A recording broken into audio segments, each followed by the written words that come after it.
Well, if you were lost in the woods or stranded for days, would you know how to survive? It's not something we think about when planning a family trip, of course, but in tonight's Family Health, Beatrice Politi is here to tell us why every person should be armed with this knowledge. Good evening. Absolutely. Getting lost is not something that we factor into our vacation plans most of the time, but being lost or in distress can take a huge toll on your body very quickly. Here's your guide to Survival 101.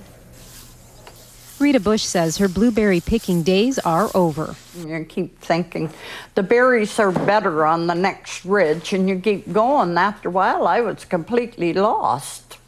The 72-year-old diabetic grandmother spent 2 nights lost in the woods she'd walked in countless times before, with no water, no compass, and no phone. By the time rescuers found her, she was soaking wet and exhausted after falling in a swamp and hitting her head. I wasn't glad when I seen that helicopter, I'll tell you. Even a short hike can land you in trouble in the woods. The #1 survival kit is your brain, your attitude. If you're not mentally prepared or you're not keeping warm, that gear is not going to do you any good. If you are lost, don't panic. Stay put, conserve energy. A whistle is really important to carry because you're going to wear your vocal cords out by yelling. 3 blasts of a whistle is an international distress signal.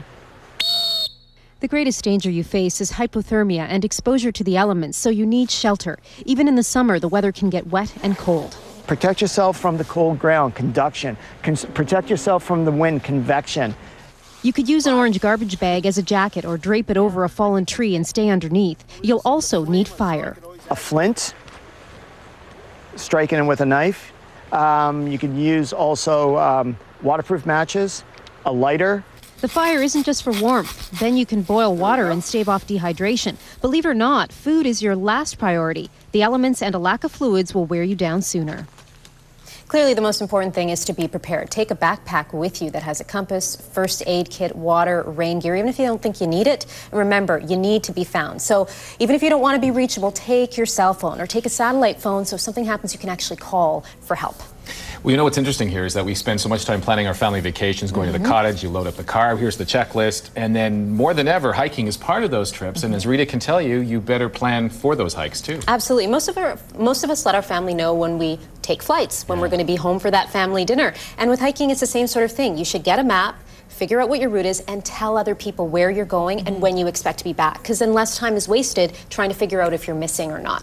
Right? It's kind of like going for a run. You should take money when you go for a run. You never know if you're going to need a ride home, and kind of like being on a blind date.